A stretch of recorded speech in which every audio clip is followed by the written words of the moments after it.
que je voulais faire une vidéo concernant l'interrupteur à inertie ou inertia switch qu'on utilise, qu'on retrouve dans les Defender et qui permet de couper l'alimentation en carburant en cas d'impact. Donc en gros, c'est un interrupteur, quand on le secoue, il se désactive. Il faut le faire un reset pour refaire la connexion.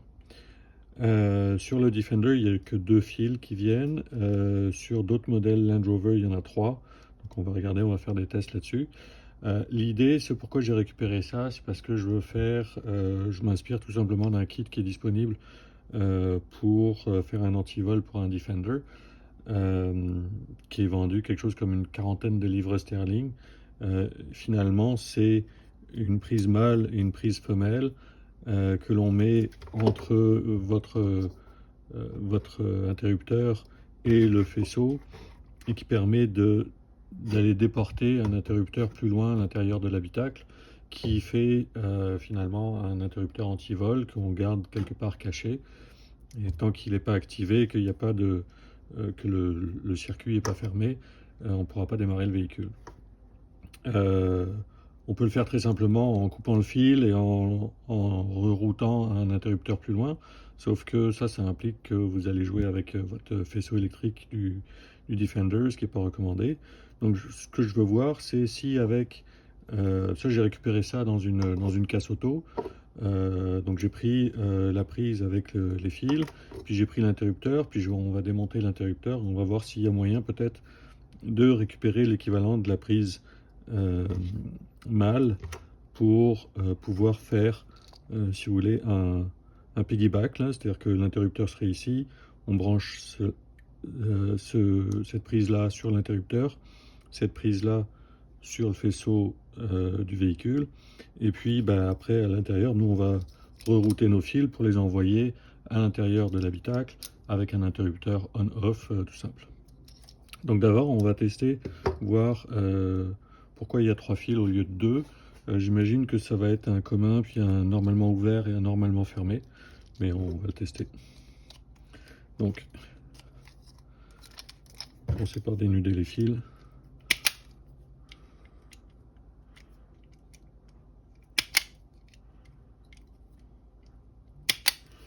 Et avec mon multimètre, on va le mettre en mode son. On va tester. Ok, c'est bien ça qu'on veut. Donc là, j'ai appuyé, donc il est en mode de fonctionnement normal. On va voir où est-ce que j'ai un contact.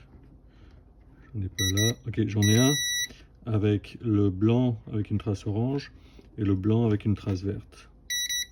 Ok, si j'active l'interrupteur, j'ai plus de contact. J'en ai pas plus ici. Ok, j'en ai entre ces deux-là. Si je fais un reset,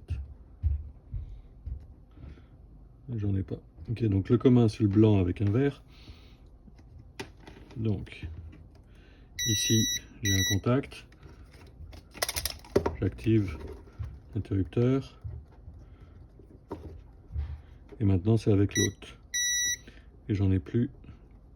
Donc maintenant qu'on sait ça, puis sur le Defender on sait que c'est la prise 1 et la prise 3. Ces deux-là, il n'y a pas celui du milieu. On va démonter l'interrupteur, on va voir un peu comment ça se passe. Donc, ça commence par simplement un petit capuchon en caoutchouc. Okay, puis là, on retrouve à l'intérieur le mécanisme qui permet de réactiver le bouton. On entend bien qu'il y a une bille à l'intérieur. Donc, on va couper les petits tags qui ont été fondus ici pour pouvoir enlever la partie blanche. Sur les 4, il y en a 2 qui ont été fondus. Donc je vais couper juste ces deux-là. Ok. Et là, normalement, en faisant levier, on devrait être capable de sortir ce cache blanc. Et on retrouve donc notre mécanisme ici de bouton qui a un petit ressort. Et on a à l'intérieur. Ok, donc en fait c'est simplement un système qui passe d'un côté ou de l'autre avec le ressort. Bon, là il vient de tomber, mais on voit il y a un petit ressort qui le fait basculer dans un sens ou dans un autre. À l'intérieur, on retrouve une bille. Je vous rappelle, tout ce que je veux, en fait, c'est récupérer l'équivalent de la prise ici. Donc, peut-être que je pourrais simplement souder les fils sur ces parties-là. En fait, je vais essayer, voir avec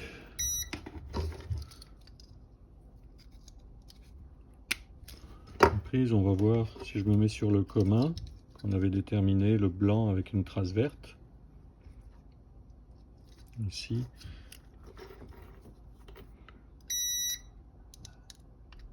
Ok, donc ça serait celui-ci.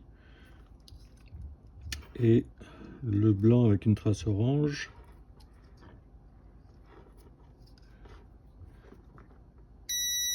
C'est celui-ci. Ok, donc c'est simple. J'ai juste à utiliser, à souder des fils sur ces deux cosses. Je peux même refermer le tout après. Faire sortir les autres fils et en fait j'ai juste à souder le fil orange ici. Le fil vert, je vais l'envoyer donc sur un autre interrupteur déporté et le faire revenir ici. Ok, donc là après on va avoir notre mâle et notre femelle qu'on va pouvoir insérer entre l'interrupteur et le circuit électrique. Enfin, je veux dire le faisceau électrique du véhicule.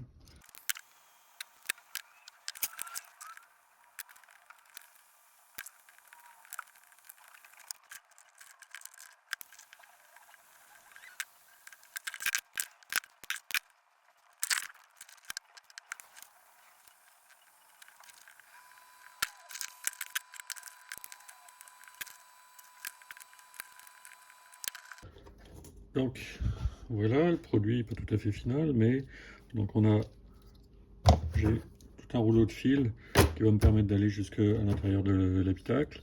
J'ai un fil qui s'en va ici sur une des deux prises. On voit NO, NC, donc un fil qui s'en va sur la normally close, l'autre qui s'en va ici. Et donc ce qu'on va pouvoir faire, c'est simplement mettre, donc on va refermer ça, remplir de résine ou faire un package pour que ce soit étanche et que ça ne risque pas de bouger. Et puis on aura juste à insérer ça entre le faisceau électrique et l'interrupteur qui est sur le véhicule.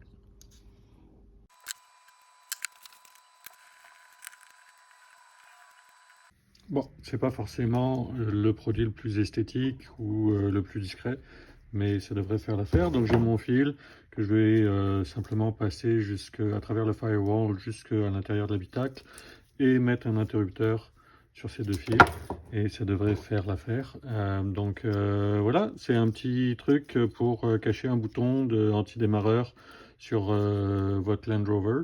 Ça s'applique aux Defender, ça s'applique à d'autres véhicules comme les Discovery.